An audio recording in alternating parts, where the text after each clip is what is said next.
What's going on, casters? Today we have a video that I've never done before, so you'll have to excuse me for any kind of jumps or cuts that I deem kind of relevant for this type of video. I've never done anything like this before, but we're going to do a theory crafting video for our first opponent in the ECL. Now for you guys, this might be cut up and chopped up to where it's not very long of a video.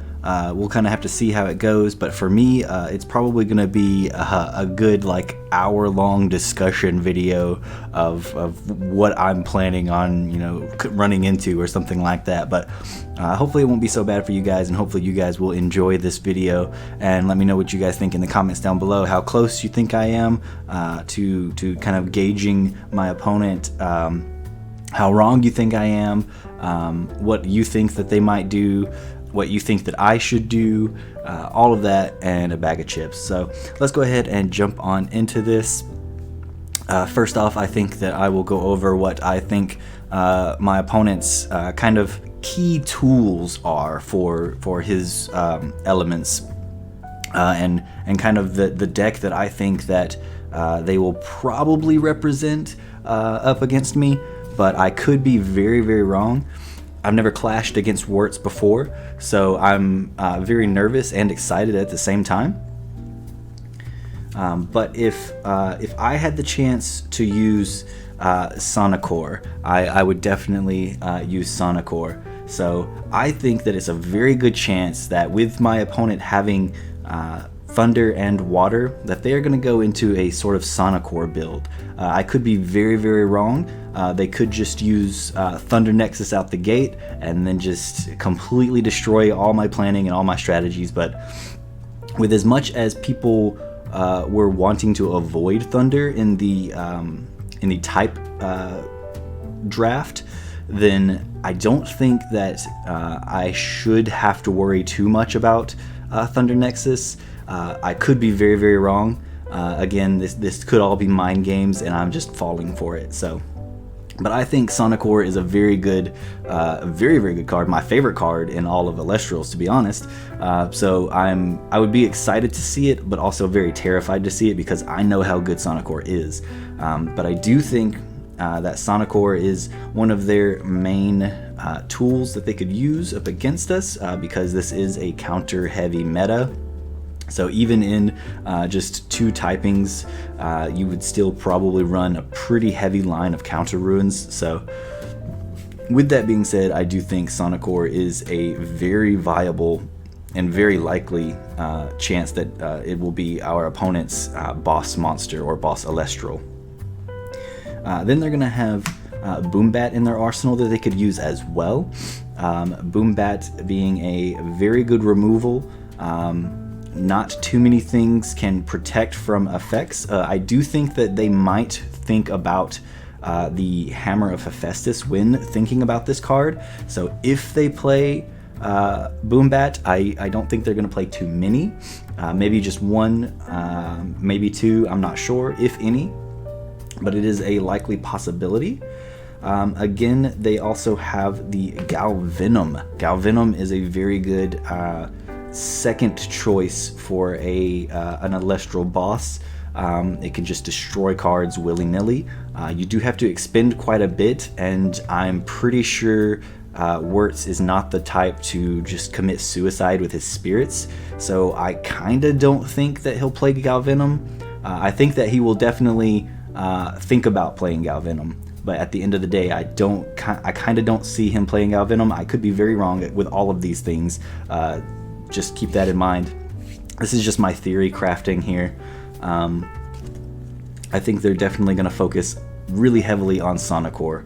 But then they also have Elechick in their arsenal as well. So even if they don't go the Thunder route, they could still go get that Poseidon. They could go search out that Poseidon and just start Trident locking us immediately. all you have to do is play Elechic, and you essentially have 2 of your 3 pieces there. You have an Elestral on board, you have a Poseidon that you can go ahead and equip it with a water as well, just because it can Nexus, so that's 2 damage instantly. And then you could go ahead, if you have cards in your hand to let you draw, you could draw into that Poseidon, Trident of Poseidon, and go ahead and equip it to the Elechic even, making it a 6 attack that can't be targeted by counter runes. So it's amazing, and it shuts off the counter runes absolutely immediately and very, very fast. So I think that Sonocore and Elechic are very likely to be seen. Then of course they have the Astrabbit, the best draw power in the game. Gives them a 5 booty, but it also lets them search the top 3 cards of their deck for these pieces that they're needing, like Poseidon or the Trident or Sonocore, or whatever the pieces that they need. Astrabbit lets them search for that very, very well.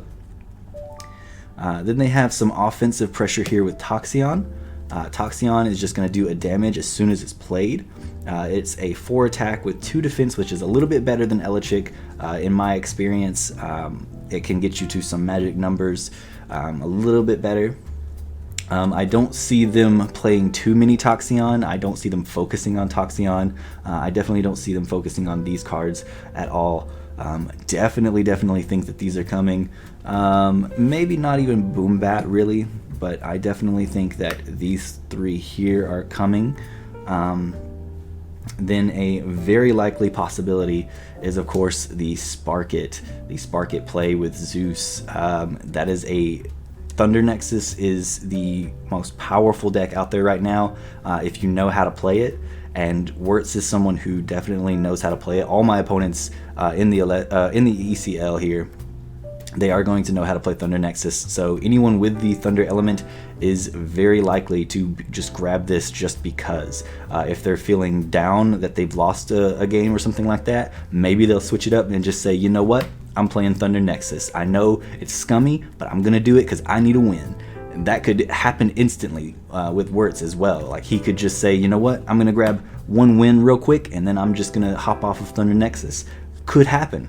I kind of don't see him doing that, just because I feel like I know a little bit about him, his personality anyway, and I don't think that he will want to play Thunder Nexus, especially this early. But a card that he could definitely play is Jolton. Jolton to get either Atlantis or Mount Olympus, and then instantly have a 5 attacker with Jolton. I think that's a very likely play. Also, a pretty likely play is Rhysseros. Rhysseros is a very good card, especially in games where you know your opponent is not going to have Thunder. That could definitely go ahead and put a halt to any of my plans. If for any aggression or anything like that, Rhysseros could just sit there and let him go ahead and go into Sonocore turn 2. That could be a very, very likely thing that happens. And then, of course, if he doesn't plan on focusing too much on Poseidon and the Trident of Poseidon, he could easily go Zeus as well and have some backup with numbers there. If he's super worried about numbers, which I don't think he should be, with the cards that he kind of has at his disposal. I don't think he'll need to hit magic numbers with -3/-3 very often. I do think that he will look at my cards. He will see that I have a couple 5 attackers, but won't be too worried about it, because he will have things like Jolton, he will have things like Elechic, he'll have things like Astrabbit that hit that 5 number very easily as well. So I don't think he'll be too worried. Definitely not worried enough to focus more on Zeus than the Poseidon Trident lock, because if he focuses on the Poseidon Trident lock, then he has 2 different ways of making sure that I can't use counter ruins, which is the Trident lock and Sonocore. So he has 2 different ways with that. There is the Thunderstorm possibility as well, so I can't rely too much on my back row. Relying too much on my back row would be very hazardous for my health. I think that the Thunderstorm is a likely possibility, at least at 1. on top of things like Galvenom that could be destroying it, on top of Sonicor that could be stopping it, on top of the Trident Lock that could be stopping them. My back row is going to be hindered very, very hard with this Thunder Water combination. On top of that, my offense is going to be a little hindered as well, having the Tsunami. The Tsunami is going to be a big problem for my offense because he's going to be able to run 3, and why wouldn't you run 3 Tsunami to ensure that your cards are safe? Then he of course has the Trident of Poseidon. Like I keep mentioning, the Poseidon lock, the card equipped with this is going to get +2 and can't be targeted by counter runes. And as long as Poseidon is enchanted, I can't even cast counter runes. So that shuts my counter runes off completely, but opens his up. So I think that that's very likely. Even if he doesn't go the Sonicor route, he'll probably focus more on Trident if he doesn't go Sonicor. But he might have... My prediction is that he will probably focus more on Sonicor since it's a stronger Elestral and it's a boss monster, but then have Trident of Poseidon in as backup. So I don't think he'll focus too heavily on Trident of Poseidon. Again, I could be very wrong.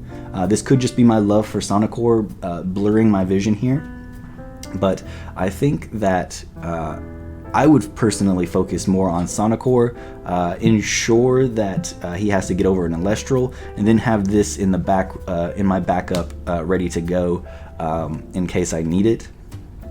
But pairing with Trident of Poseidon, of course, you have Poseidon himself that can just Nexus off of himself and give your Elestrals an extra damage each turn. It's absolutely nutty that he can just... its effect doesn't seem very good on paper compared to other things that hinder your opponent or boost up your opponent or boost up your Elestrals attacks or things like that, or search your deck. But having a card that can instantly give you an extra damage is actually very, very good in my opinion, just because not many cards can actually do that, and you usually have to wait a turn. But if you can do this each turn on top of giving your actual spirit a turn to your Elestral, that's pumping up the damage very, very fast, and it's something that we should definitely be worried about, is that Poseidon. And then a combination of cards that he could use is the Foamy. He could use Foamy to just crash into something and instantly go get something like, say, an Astrabbit, and just give it a Thunder, or not an Astrabbit, I'm sorry, a different water card, like, say, a Galaxy or something like that. He could go into Foamy, then search out Galaxy, and then simply put Galaxy in defense with a Thunder Spirit. And then he could put Sonicor onto Galaxy, or even the Mustache. The Mustache, he could do the same thing, just crash Foamy. Get Mustache has a 6 defense, which is the highest of 1-drops that there is. So that's a very safe play for him to do. I would feel or if I were him, I would feel very comfortable doing this play of just crashing Foamy, going to get Mustache, putting a Thunder Spirit on him, and then just getting my Sonicor out next turn. Very, very safe play there. You don't have to do a lot of prep work there. You can just play Foamy and go. And that's why I think that he will probably focus more on Sonicor than Trident of Poseidon, because Trident of Poseidon you have to search and you have to get all these pieces, when all you need for Sonicor is to have Sonicor and then just crash your Foamy and you're good to go. Some other key water pieces that I think he could use the Veritaqua to pair it with that Tsunami. I think that's very likely. Maybe a 1 or 2 copies of Veritaqua. I think he could use Tadpuff, although I think Tadpuff is a little unlikely since it does say that you have to attach a water to it. Tadpuff would be very, very overpowered if it did not say that you had to attach a water to it. He could also go with the cracking play and try to stop me from playing cards in slots, and then just going with the 8 attack Galaxy switch up here, where he would play Galaxy and then just have the water Elestrals attack switched with their defense. He could do that. I kind of don't see that. If he does have this would just be a backup boss monster in his deck. Like I said, I highly think that he would probably just stick with Sonicor, go the Foamy Sonicor route, and then just have that guaranteed stop to my counter runes and things like that, with the trident in the back just ready to go. I think that is more or less the type of deck that he's probably going to think about using. All of these cards for certain. I definitely see either the Galaxy or the Mistasian. It would definitely be one of these guys, but definitely the Foamy, definitely Trident and Poseidon, definitely Tsunami, Astravit, probably Elechick, and Sonocore. I definitely see that row being used, just in my head anyway, just kind of prepping for a really good Thunder Water deck. That would probably be the way to go. What he's probably planning is to shut off any and all of my counter runes, because he thinks that I will have to rely heavily on counter runes. And to do that, he's not going to be too worried about anything else that I might have, because he's going to have counter runes himself. Even if he can't get into Sonocore right away, he can go ahead and use his counter runes to kind of stop my plays with things like Gorgon's Gaze or PTAs. He can kind of stop things like that. So I think that's going to be a very likely play for him. He's going to have, I think personally, I think he's going to have a little bit of draw power, but I don't think he's going to have quite enough for what he needs. I think that's going to be my saving grace, is if he doesn't plan to have a lot of draw power, I think that's going to be my saving grace. Because me personally, I believe in draw power. I believe in gaining your pieces as soon as possible so that you can use them as soon as possible and start your plays as soon as possible. So draw power is essential in my mind. So let's go over my deck and kind of hope that we can combat all of this awesomeness that is Thunder and Water. Alright, so let's kind of go over the Spirit deck really quick, just because it's very, very simple. We only have 2 elements that we can pull from, so we will be playing 6 fire. We are going to focus a lot heavier on the wind aspect in this particular case. We're going to be playing a lot of fire, or a few fire, 6 fire, and then we're going to be playing 14 wind. 14 wind, because again, we are focusing a little bit heavier on the wind here. We're going to be focusing very heavily on the wind, actually, with just a handful of fire cards. I think that's going to be our best bet, because if we focus too heavy on fire, fire is a very aggressive deck, and we're going to be out of spirits before we know it. And I'm a very aggressive player, so I'm definitely leaning more towards aggression whenever I build a deck, so that's not good in this case, because we don't want aggression, because we can get shut out very easily by this Sonocore deck that I foresee us facing. I could be very wrong once again, but we are going to be running 3 copies of Nekruff. Nekruff is just a 5 attacker that can deal an extra damage if it destroys something. So that's a little bit of aggression, but not anything too bad. It's just a 1-drop that we can play and get some aggression out there. And then we're going to be playing the 1 Kindleo. 1 Kindleo because I don't want to focus too much on Nexusing for destruction. I want to focus on some other things that I'll be showing in a little bit, but I do want the 1 Kindleo because worst case comes to worst, I can misenchant something and then have Kindleo to Nexus onto it itself from that thing that's misenchanted to get the destruction ability that I need. For instance, I faced I did some playtesting with this deck, and I not only faced what I think my opponent's going to bring, but I also faced fruit, because I know that my opponent really loves the fruit deck, so I wanted to get some kind of sight into his psyche in that sense. Like, I wanted to face my opponent's favorite deck and what I foresee them bringing, so that I can have a little bit more insight into their psyche when playing the cards that could bite me in the butt. But for example, I played Kindleo I had Kinleo in my hand, and then my opponent had Latagon on their field, and they were destroying everything, right? They had their boss monster on the field, and I had no way of getting rid of them because all I had was Kinleo in my hand. And because of the update to the Nexus rule, he can't just Nexus off of himself and destroy Latagon. I had to have something to play, to misenchant, to play Kinleo, and the only thing I could think of was my Divine Ruin.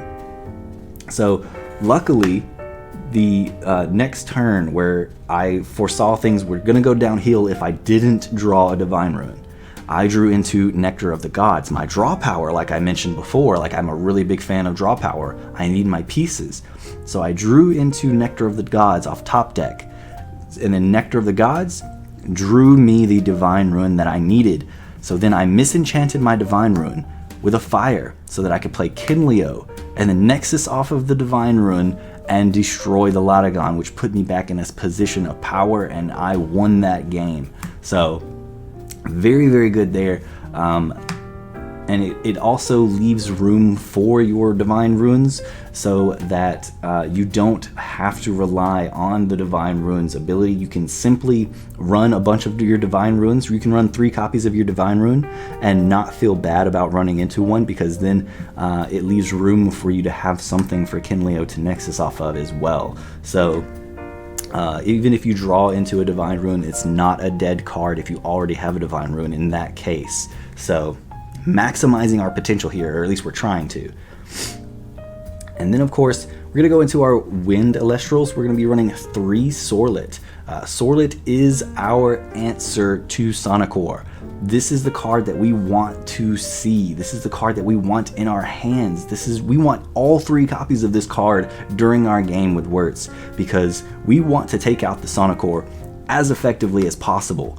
And to do that, we're going to need to change it to defense position, where this 7 attack or a 9 attack with the Trident even, where that can just be turned into a 2 defense, and we can body it with any of our other cards. So we definitely want to see Sorlet. This is going to be our game winner. I foresee it. If it's not the case, we might get lucky with Kinleo and be able to pop it with Kinleo, but I'm really foreseeing that Sorlet is going to be our best bet here.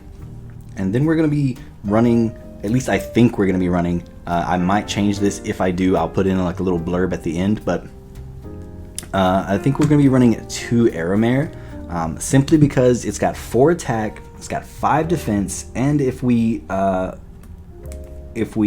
ascend on top of it, then it becomes protection for the thing that we ascend to. So that could be good as well.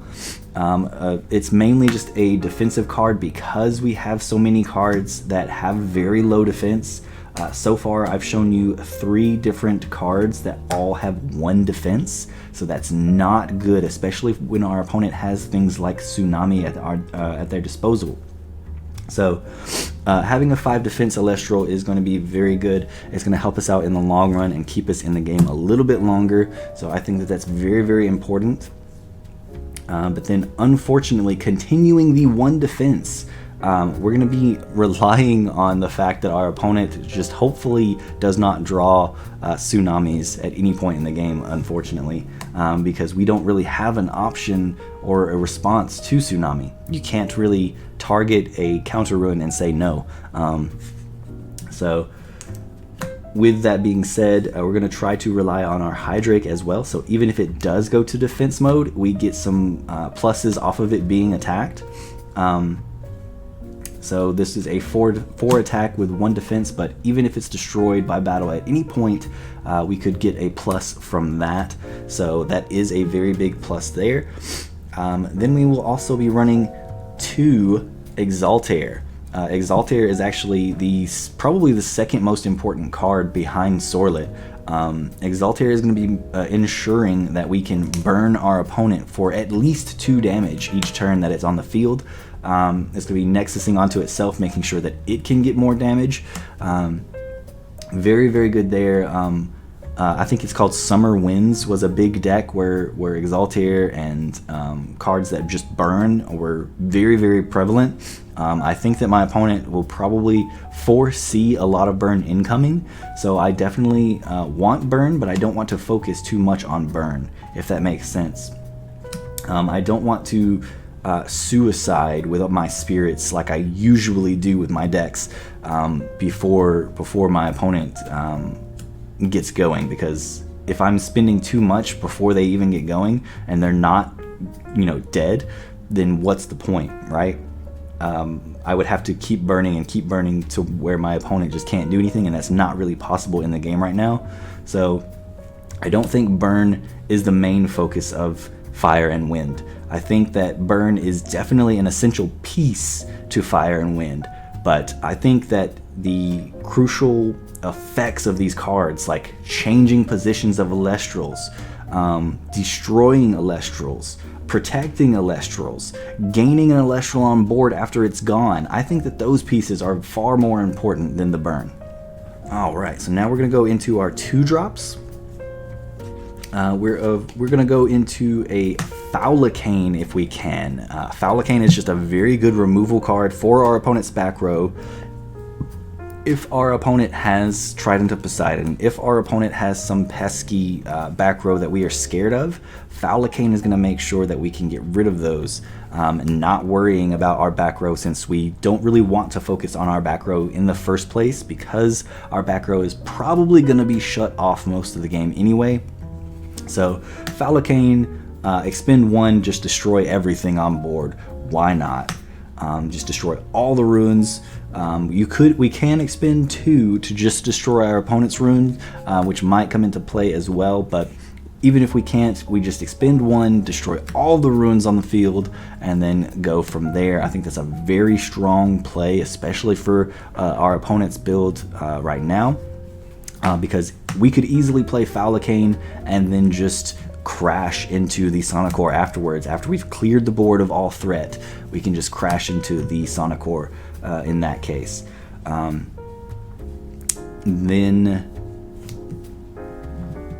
Then we're going to be playing the one Twindra.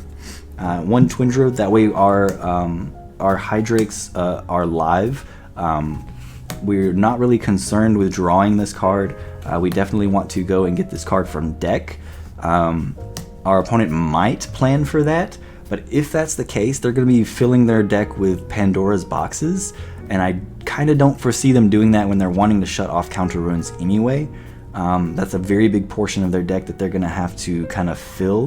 The only way that I can see it not being too much of an issue is if they only play 1, and then in that case they have to luck out and draw the 1 to stop this. So I don't foresee that being a big issue. I think that our Hydrakes are always going to be live. I think that's going to be perfect for us, for our momentum and things like that. We're going to be running the one Hydra, the one Twindra, and then we run our one Penterror. I'm running the one Penterror from the starter deck because I kind of like that one's artwork a little bit better. It reminds me of starter deck Blue Eyes in a way. I kind of like the starter deck Blue Eyes more than I do like some of the other Blue Eyes artwork. But anyway, this isn't about Yu-Gi-Oh! This is about Elestrals, and Elestrals is a numbers game. We definitely have the numbers with Penterror. Nothing could get over him as far as attack. We are going to be A-okay with that. Even if our opponent has some odd way of destroying him with an effect. I don't know if anything can destroy him with an effect in Thunder and Water, so I think we would be good on that route. I think the only way that our opponent could destroy him with a card effect is if he uses counter runes himself. So in that case, our opponent already doesn't have their game plan if they're using the deck that I think they are with Sonicore. So I think that we're probably pretty safe banking on Penterror in a tough scenario. We can definitely get into Penterror a couple different ways. We can get into Penterror simply from just ascending into him naturally. We can get into him with some Exaltair plays, Nexusing some Wind plays, and then going into Penterror that way. we can get into Penterror through the much more costly route of using Hydrax effect, then Twindra, then Penterror. That is a much more costly way of doing it, but I think that it's very, very viable to play Penterror in this particular scenario. We will probably definitely change things up when we face some other elements, but I think Penterror is a very smart route to go as far as a boss Elestral. Truthfully, our boss Elestral is definitely going to be Sorlet and Exaltair in this scenario, but I think that Penterror is a wonderful route to go. Alright, so now we're going to go on to the runes. We are going to be starting off strong with 3 Aeolus. Aeolus is going to be our main searcher. He's going to be a way that we can ensure that we get our Sorlets, our Exaltairs, whatever we think we might need in the moment. This is going to be a way that we ensure that we get that. Whether he stays on the field or not kind of depends on what our opponent runs. I don't see too much rune removal in their arsenal, other than maybe the Thunderstorms, which are a little cost effective. I don't know if he's going to be running too many of those, so hopefully our Aeolus is going to be very safe when we do play him, so maybe we can, kind of stack him up and get a couple uses out of him. But if not, we do run the 3 so that hopefully we draw into these as soon as possible. We're also going to be running the 2 Island of Aeolia. We want to run 2 Island of Aeolia just in case our opponent is running the Jolton play. Hopefully we will see one of these things and we can go ahead and counter their stadium with a stadium of our own. That's going to put us in a very strong position as well. It's going to let us Nexus faster. It's going to let us hit some magic numbers. It's going to let us get over some of those pesky numbers that our opponent will probably have. So if our opponent thinks that they're safe with only Galaxy instead of Mustation, then we can go ahead and hit those numbers above the Galaxy this way. I think that this is a very strong move here. Stadium cards are going to be very, very strong in this type of meta where we are restricted to certain types of Elestrals. So we won't have to worry about our opponent also having the same typing most of the time. We will run into cases where our opponent, they might have one of our typings, but usually they won't have both, so usually we can just focus on the type that they don't have, and that's probably going to be a pretty common thing that we'll probably end up seeing throughout this, but maybe I'm wrong again. I'm just theorizing. All of this is theory, but I do plan to run 2 Island of Aeolia. And then of course I swear by it and I play by it. The 3 Ambrosia. We want to stay alive as much as possible, as long as possible. We want to be able to play as many cards as possible. So we want our Ambrosia. Our Ambrosia are going to be absolutely important as always, especially with my play style of basically just using all my spirits in one go and just kind of suiciding at our opponent. Also, because our opponent doesn't really have a way to stop targeting other than counter runes, we are going to be running 2 Resting on Your Laurels. 2 Resting on Your Laurels so that hopefully we can get rid of that Sonicore or whatever problem card might be on the field. Hopefully we can go ahead and just play Resting on Your Laurels for 1 and just be super safe. Not really have to worry too much about that. Very safe card I feel like we can play. Doesn't really take up space. It's just a very, very good card in this particular format, in this particular scenario. You're probably going to see a lot of Resting on Your Laurels from a lot of different people, especially because most people aren't able to run Earthquakes, things like that. So I think Resting on Your Laurels is going to be kind of a staple in this tournament. And then because back row scares me, and I don't know if my opponent is going to focus too heavily on the Trident of Poseidon, I am running the 1 Tornado just for kind of like a safety net. I don't know how comfortable I am with just bouncing cards back to their hand, but it is a very cheap, very element-based decision. Tornado can just be a very good card if it's played in the right circumstance. But then I'm going to be playing 3 Nectar of the Gods because, like I said, I want to draw my pieces. I want to ensure that I get these Sorlet into my hands. I want to ensure that I get these Aeolus into my hands. I want to ensure that I get my pieces that I need into my hand. And so to do that, we're going to need draw power. And I have to rely on Nectar of the Gods here simply because I just don't have much room for anything else. But Nectar of the Gods will hopefully do us justice here. I love Nectar of the Gods, and I hope it loves me back. Pray for us with the draw power, because I hope this is enough. And then we are going to be running the 1 Eruption, sort of to play a mind game, sort of not. Eruption can just be a very strong early play, simply because if you're running the 1 of, there's no harm in just playing it whenever.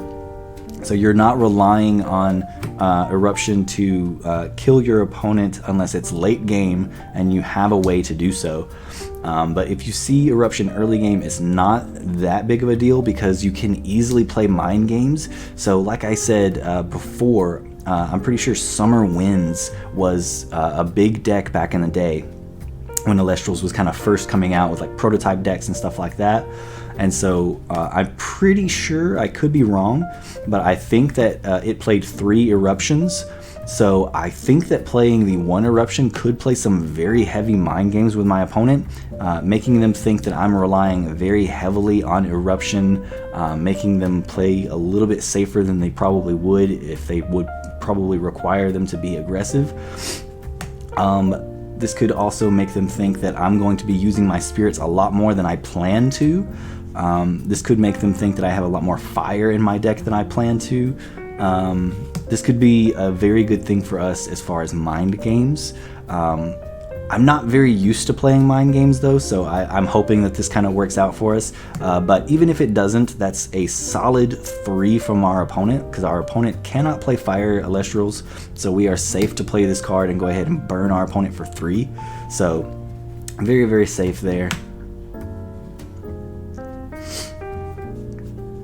And then unfortunately we do have to run into our counter runes. I'm very scared to play these counter runes because of what we're going up against and the multiple ways that our opponent can stop our counter runes. But with that being said, I'm sure our opponent is very aware that PTA is on the table, Poison Tipped Arrow is on the table, and it can definitely slow down some of our opponent's plays. Same being for them. They could easily play triple PTA as well and slow down our plays as well. But I'm hoping that that's not the case, even though I foresee a lot of these opponents in this particular tournament. They love to play counter runes. I'm usually like a 9 counter rune person minimum, when they will probably play like 12 or more counter runes in their decks. So I know that I'm a little bit behind when it comes to counter runes as far as that, but I'm hoping that they don't foresee that, and I'm hoping that they themselves might even be tempted to hold back on their counter runes as well. So I'm hoping PTA puts in a lot of pressure here with stopping some early plays, stuff like possibly if they play their foamies in defense mode, we can just go ahead and PTA that foamy and get it out of here so that we don't have to worry about them turboing into Sonicor faster than we would like. Things like that. If they have a card that's just too strong, like Mustache on the field, and they've got like maybe 6 attack or something like that, then we can go ahead and get rid of it this way. We can go ahead and even if they played Mustache or something in defense mode, we can go ahead and PTA it and just get it off the board. That way we don't have to worry about such high defenses or attacks. Things like that could be very, very beneficial for us. And then as well as those, we are scared of the Sonicor. We are terrified of the Sonicor. with that being said, we want to bounce back cards as much as possible as well. So a similar situation to PCA, we want to get their 1-drops or whatever, their cheap cost cards off the field and keep them off the field as much as possible so that they can't go into their Sonocore. So we're going to be playing 2 Shields of Achilles as well, so 5 different ways as far as counter runes to get Elestrals off the field. Hopefully that works out for us as far as that. But also, like I said, we are also terrified of the Trident lock. So we're going to be trying to stop our opponent from playing runes, period. We don't want our opponent to Nexus with Poseidon. We don't want our opponent to play Poseidon or Trident of Poseidon at all. So we're going to be playing Helios's Chariot Ride and just straight up cutting off their turn. They can play counter ruins all they want to, that's fine. We're trying to stop the plays of them having Trident of Poseidon out there with Poseidon. We're trying to stop that altogether. So during their turn is probably when we're going to be activating these, instead of having like a big turn ourselves and not worrying about counter runes. We're probably just going to try to stop the playing of cards altogether on their turn. I think that's probably going to be our best bet as far as that. And then of course, what's a deck without GG, right? What's a deck without Gorgon's Gaze? So we are going to be running 2 Gorgon's Gaze as well. There is an argument for 3 Gorgon's Gaze, but the way my thought process is that yes, we can shut off cards, we cannot shut off Sonocore. So having a card on board that simply has its effect shut off still can let you ramp into Sonocore. So simply because they have a body on board makes it to where Gorgon's Gaze kind of takes a back seat in this particular scenario than to Poison Tipped Arrow that can just get rid of cards off the field. So we don't want cards on the field. We do want to stop effects that could be harmful, or maybe trick our opponent into maybe attacking with cards like maybe they simply have a Mustation, right? They switch their attack, and then I believe we can just Gorgon's Gaze it on an attack to where they switch it back. I think that's a play that we could do with this. I'm not 100% sure. We probably might, we honestly might not even need Gorgon's Gaze, but Gorgon's Gaze is like the best card, right? So why wouldn't we play it? So I don't know. This could be a hindrance. It could not. We will see. But that is going to be the deck as of right now. I'm hoping that this deck works out.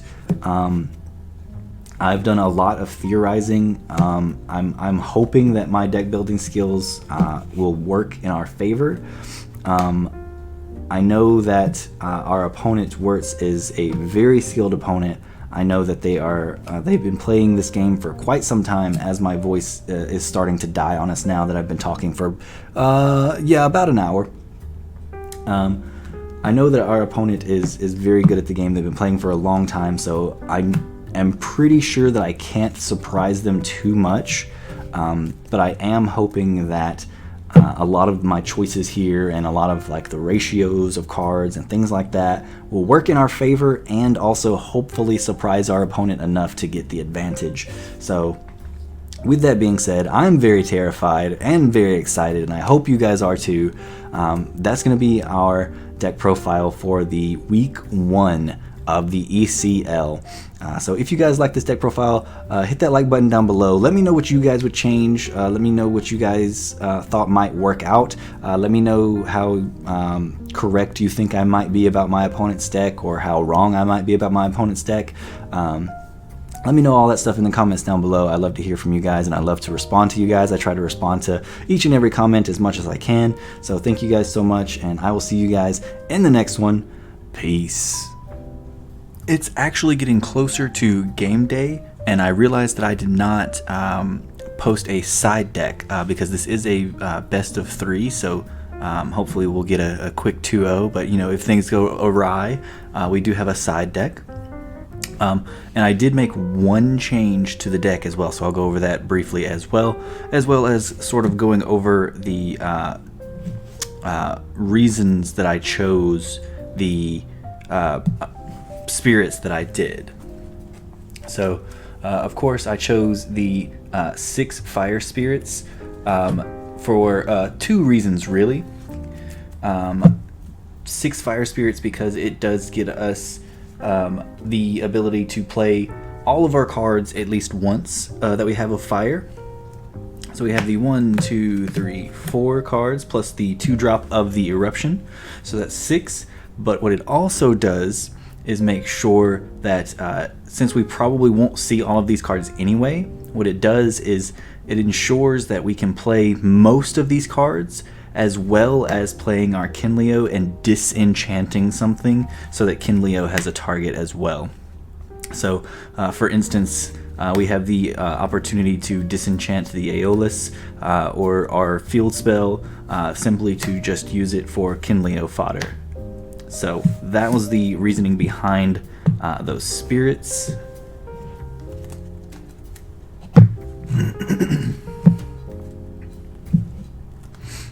And then for our side deck, we're going to be running 3 P-Gust because P-Gust is going to be our main form of back row removal. I'm not sure if we actually need P-Gust or not. That's why it's a side deck at 3, because if we do need it, we're definitely going to need it. But then we run our last copy of Exaltair in case we need some more burn pressure. This deck is very much not focused around burn. It's more focused around numbers, but we do have the option to get some burn in as well. And then if we think that Elestrals are becoming too big of a problem and our Necruffs aren't doing the job, we do run our other 2 copies of Kinleo so that hopefully we can get some Kinleo pressure and get Kinleo to destroy some of these pesky Elestrals that we can't seem to get over. And then also because if we choose to go the burn route, we're going to run our last 2 eruptions as well. We do run the 1 eruption in the deck just to kind of fake out our opponent plus get a little bit of burn damage, because that's what fire and wind do very, very well. They do burn damage very well, but just in case we wanted to go ahead and do that, we run our last copy of Shield, our last copy of Gorgons, and then we actually run 2 copy of Helios's Chariot Ride. Now, we were running 2 in the deck. I swapped 1 out for a 3rd copy of Resting on Your Laurels. So usually if we were to run into things like Trident of Poseidon, things like that, usually our opponent is going to have just enough for us to use Resting on Your Laurels and wipe their strategy off the board.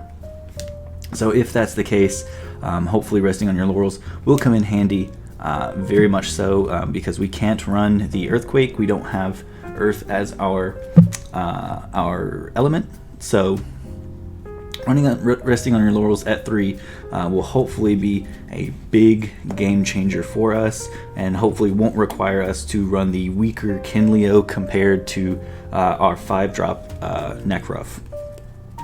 So that's the side deck. That was the one change that I made to the deck, was the Helios for the Laurels. And yeah, so hopefully the next video you guys see will be the match itself.